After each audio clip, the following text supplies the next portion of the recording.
നമസ്കാരം. Raf talk ഫുട്ബോളിലേക്ക് അവർക്കും സ്വാഗതം. ഫിഫ വേൾഡ് കപ്പിൽ ഇതാ അർജൻറ്റീന റൗണ്ട് ഓഫ് 16 ഈജിപ്തിനെ നേരിടാൻ പോകുന്നു. നാളെ രാത്രി ഇന്ത്യൻ സമയം 9:30 ഈ മത്സരമുള്ളത്. ഇപ്പോൾ കഴിഞ്ഞ കളിയിൽ കേപ്പ് വെർദെയോട് അർജൻറ്റീന ഒന്ന് ബുദ്ധിമുട്ടിയതാണ്.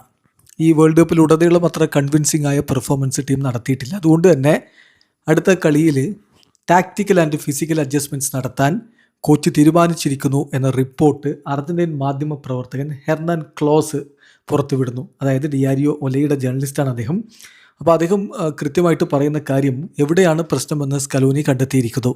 അതിനുള്ള പരിഹാരവും അദ്ദേഹം ഇപ്പോൾ കണ്ടെത്തിയിട്ടുണ്ട്. അത് വരുന്ന മത്സരത്തിൽ കാണാൻ പറ്റും. അർജന്റീന കൂടുതൽ മികച്ച രൂപത്തിൽ കളിക്കുന്നത് കാണാം എന്നാണ് അദ്ദേഹത്തിൻ്റെ റിപ്പോർട്ടിൽ പറയുന്നത്. നമ്മളത് പരിശോധിക്കുകയാണ്.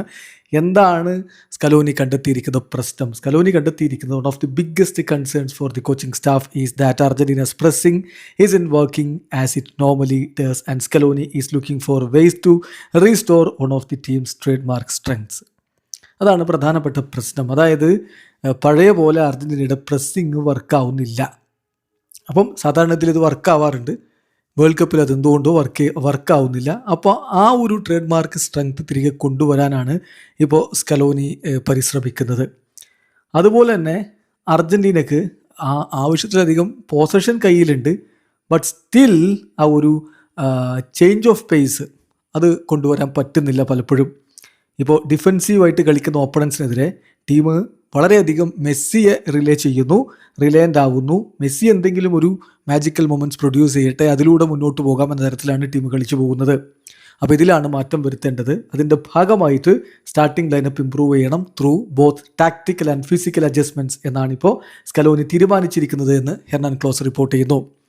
സ്വാഭാവികമായിട്ടും മധ്യനിരയിലാണ് മാറ്റം സ്കലോനി ഉദ്ദേശിക്കുന്നത്. തിയാഗോ അൽമേഡയെ പിൻവലിക്കും. പകരം ആ പോസ്റ്റിലേക്ക് ഒന്നുകിൽ ലിയാൻഡ്രോ പെരഡസിനെ കൊണ്ടുവരും. അങ്ങനെ പെരഡസ് വരികയാണെങ്കിൽ അദ്ദേഹം ഡിഫൻസീവ് മിഡാകും. അലക്സിസ് മാക്ലിസ്റ്ററെ മുന്നോട്ട് കയറ്റി കളിപ്പിക്കും.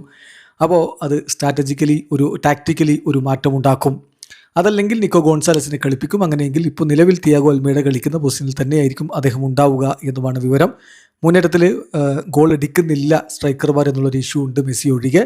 ലൗട്രോയുടെ ഒരു പെനാൽറ്റി ഗോൾ മാത്രമാണ് വന്നിരിക്കുന്നത്. അതുകൊണ്ട് ലൗട്രോയെ മാറ്റി വീണ്ടും ഹൂലിയനെ തന്നെ സ്റ്റാർട്ട് ചെയ്യാനുള്ള സാധ്യതയുണ്ട്.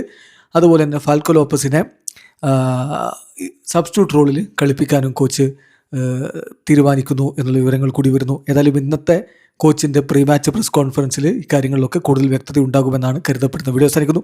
ഫുട്ബോൾ ലോകത്തെ കൂടുതൽ വിശേഷങ്ങളുമായി റാഫ് ടോക്സ് എഴുതാം.